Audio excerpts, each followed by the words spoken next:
1990-ад он бол Оросын түүхэн дэх хамгийн замбраагүй хяналтгүй үе билээ.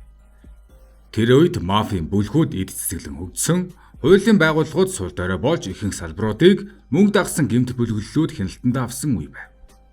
Гэмт хэргийн түвшин дээд зэгтээ хурж мэрэгжлийн алуурчид газар авч байсан. Тэр дундаас хамгийн нэр хүндтэй, хамгийн алдартай нь Курган хотоос гаралтай Александр Солоник гэх этгээд байлаа. Түүнийг алуурчдын ертөнцийн цаар гэж нэрлэдэг. Александр Солоник 1960 онд Курганд энгийн нэгэн айлд төржээ. Эцэг нь механикч, ихэнх совлогч. Хүүхэд ахудаа тэрээр ямар ч онцгой авьяас чадвар анхаарал татах зүйлгүй, намхан нуруутай, сурлага муутай хүү байв. Солоник ахлах сургуулиа төгссөний дараа нутгийн хаан архитектурын сургуульд ирсэн ч түүний гол сонирхол өөр зүйлд байв. Тэрээр буу зэвсэг сонирхож, буудах сонирхолтой нэгэн байсан. Цэргийн алба хааж байх хугацаанд тэрээр буудлахын ур чадвараа хөгжүүлж, мэрэгэн буудагчийн төвшөнд хүрч чаджээ. Цэргээс хадагдсны дараа Александр Солоник өөрийн онцгой буудлахын ур чадварын ачаар асуудалгүйгээр цагдаагийн хилтэст ажилд оржээ. Тэр үедээ өөрийгөө хууль журмыг хамгаалагч болно гэж итгэдэг байсан бөгөөд хүсэл мөрөөдөлтэй, итгэл найдвартайсэн залуу байв.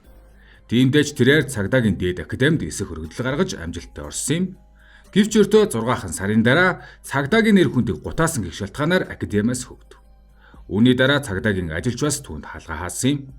Ингээд Александр Солоник төрлөх хот Курганда иргэн ирж оршуулгын газарт ажилд оржээ. Тэнд хэд хэдэн шинэ найзуудтай болов. Эдгээр хүмүүс нь амьдралын дүрм журамд баригддаггүй, зориг, хүсэл мөрөөдөлгүй нөхдүүд байлаа. Хожим эдгээр нөхдүүд нь Оросын хамгийн зартай гэмт бүлэглэлийн хүмүүс болох байсныг тэр үед хэн ч таамаглаагүй. Харин тухайн үед бол тэд зүгээр л зориггүй хийсвэр залуус байв. Удалгүй 1988 онд Александр Солоникийг бэлгийн хүчирхийлэл үйлсгэх үндэслэлээр баривчилжээ. Тэрээр өөрийгөө буруугүй гэж мэдгдсэн шүүх түүнийг 8 жилийн хорих ялаар шийдгэсэн байна. Гэвч шүүхтэр харгалзагчийг түлхэж унгаад 2 давхраас үсрэн зугтаж чадсан байна. Дүрсэн нутаг Курганда цааш амьдрах ямар ч боломжгүй болсон тул өөр газар дүрхийг оролцсон ч бүтсэнгүй. Хэдэн сарын дараа цагдаа нар түүнийг Тюмень хотод байхад нь баривчилжээ. Энэ удаад түүнийг Ульяновскийн хатуу дэлгэмтэй шоронд орьсон, гэвч тэр зүгээр суусангүй. 2 жилийн турш маш нарийн төлөвлөсний эцэст бохир усны хоолоогоор дамжин дахин орсон байна. 1990 онд Александр Солоник мөнгөчгүй, байрчгүй Тюменьд иржээ. Харин тэр үед оршуулгын газар хамт ажиллаж байсан хуучин нөхд нь Курганы гэмт бүлэглэлийн удирдагчид болчихсон, нөлөөгөө уламжилж байсан. Тэдний зорилгоч тодорхой байсан, Москвад нэвтэрч орон нутгийн бүлэглүүдтэй цус урсгасан тэмцэл өрнүүлэх байлаа. Тэд Александрыг хөлсний алуурчнаар авч өрсөлдөгч бүлгийн толгойлогчдыг устгах даалгавар өгчээ. Солоникч эргэлзэлгүй зөвшөөрөв. 1990 оны 6 дугаар сард даалгавраа амжилттай гүйцэтгэж маш өндөр хэмжээний шагнал хүртжээ. Курганы мафийн толгойлогч нар түүний энэ шийдэмгий хүүтэн сэтгэлтэй мэрэгэн буддаг зан чанартан сэтгэл хангалуун байлаа. Александр Солоник Москвад ирснийхээ дараа түүний завгүй амьдрал эхэлжээ. Тэр олон хүнийг устгах тушаал авч Москвад өөрийн гэсэн байр суурьтай хэд хэдэн мафийн удирдагчийг хөнөөж бүрэн төгс хөлсний алуурчин болсон юм. Удалгүй түүний нэр хүнд орон даяар тархав. Гэмт хэргийн ертөнцийн хүмүүс түүнээс айжмэн хүндэлж эхэлжээ. Александр Солоник тансаг амьдралаар амьдарч брэнд хувцсамсан хамгийн үнэтэй машинууд хөлөглөж супер модель бүсгүүчүүдтэй нэр холбогдсон кино мэтэл амьдарч байв. 1990 оны 10 дугаар сард түүний сайхан амьдрал үгүй болсон. Нэгэн зах дээр цагдаа нар хяналт шалгалт хийж байхдаа с ิจ гтэй 2 хүнийг баривчлав. Цагдаа нар тэднийг хилцтэй авчран биеийн байсалтыг шалгаж байв. Гэвч цагдаагийн газрын үүдэнд тэдний нэг нь гинэт гар буу гаргаж хажууд нь байсан цагдааг буутсан байна. Дараа нь тэр зугтахыг оролдсон ч цагдаа нар хариу гал нээж түүний нуруунд буутжээ. Тэр этгээд бол шоронгоос оргоод байсан Александр Солоник байсан бөгөөд хүнд шархадсан ч амь нас нь эрсдсэнгүй. Энэ хэрэг тухайн үедээ маш ноцтой тооцогдож цагдаагийн байгууллагын онцгой анхаарлыг татав. Имлэгт эмчлүүлж байхдаа Александр Солоник өөрийн үлдсэн бүх аллагыг хүлээн зөвшөөрчээ. Тэр хэдэн 10 хүний амийг хөнөөсөн гэдгээ түүн дотор мафийн толгойлогчдыг устгасан гэдгээ ч хэлв. Гэхдээ тэнхэр эмэгцээ тэр бүх мэдүүлгээ үгүйсгэсэн. Гисэн ч цагдаа нар хэд хэдэн хэргийн талаар нотолгоо олов.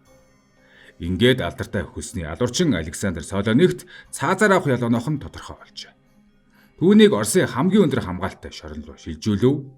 Харин 8 сарын дараа тэр дахин оргож чадсан юм. Александр Солоник тус шоронгоос амжилттай оргосон анхны бөгөөд цорын ганц хоригдол болов. Цагдаа нарын таамагласнаар шорон дотроос хэн нэгэн түүнд тусалсан байх магадлалтай. Учир нь түүнтэй хамт нэг цагдаа сургаггүй алгуулсан байв. Харин өөр хувилбар нь Солоникийн ард талынхан $500,000 шоронгийн даргаыг хахуулдаж суллуулсан байж болцсошгүй. Ямар ч үнэн мөн одоо хүртэл тодорхойгүй хэвээр байна. Оросныхаа дараа Александр Солоник Москва дахь хэд хэдэн нууц газруудад хэсэг хугацаанд орогнох болж улмаар гадаад төрх өөрчлөн хэдхэн мянган доллараар Грекийн паспорт худалдан авчээ. 1990-ад оны Орос оронд мөнгөөр шидэж болдоггүй зүйл бараг байгаагүй. Солоник хитрхи олон нууц мэддэг, хитрхи олон дайсантай болсон байна. Түүнийг зөвхөн цагдаа нар төдөөгүй өөр дайснууд нь ч амьдрахгүй гэдгийг маш сайн мэдж байж. Тиймээс Солоник Оросоос оргон Грек рүү дөрвсөн байдаг. Энэ үед Москвад Александр Солоникийн боссууд нутгийн гэмт бүлэглэлүүдтэй хийсэн тэмцэлдээ ялагдал хүлээгээд байсан. Тэдний хорон зөрчил үүсч ширүү маргаан болов. Үүний үр дүнд тэдний нэг болох Андрей цагдаад баригдсан бөгөөд Александр Солоник түүний талаар хитрхи олон нууцыг мэддэг байсан учраас хамгийн ноцтой гэрч болж хуурсан. Андрей түүнийг амьдаар нь үлдээж болохгүй гэж үзэн Солоникийг устгахаар тушаал өгсөн.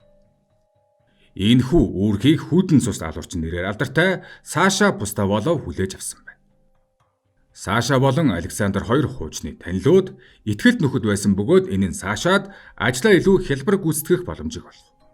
Саша Грек рүү нисэж Александрыг төвөггүйхэн олж очсон байна. Хоёр алуурчны хооронд ямар нэгэн онцгой огцом тулаан болсонгүй. Саша дээрлэхүү зангаа гаргаж түүнийг хурам ихэлсэнгүй, харин оронд нь Александрын итгэлийг ашигласан байлаа. Түүний итгэлийг олсныхаа дараа Саша Александрыг бомилж алаад мөн хамт байсан модель найз бүсгүйг нь цааш харуулжээ. Оросын хамгийн алдартай алуурчин Александр Солоникийг эцэст нь Грекийн оршуулгын газарт даруухнаар нутаглуулв. Түүнийг нас барснаас хойш 3 жилийн хугацаанд хинч хариуцлага хүлээгээгүй юм. Харин хожим тухайн орны хууль тогтоомжийн дагуу түүний шарилыг чандралсан байна. Александр Солоникийн амьдралын түүх Оросын гэмт хэргийн түүхэнд мөгөрсөн юм. Александр Солоник гэмт хэргийн ертөнцийн 1990-ад оны Оросын догшин хар сүдэр болон үлдсэн ажээ.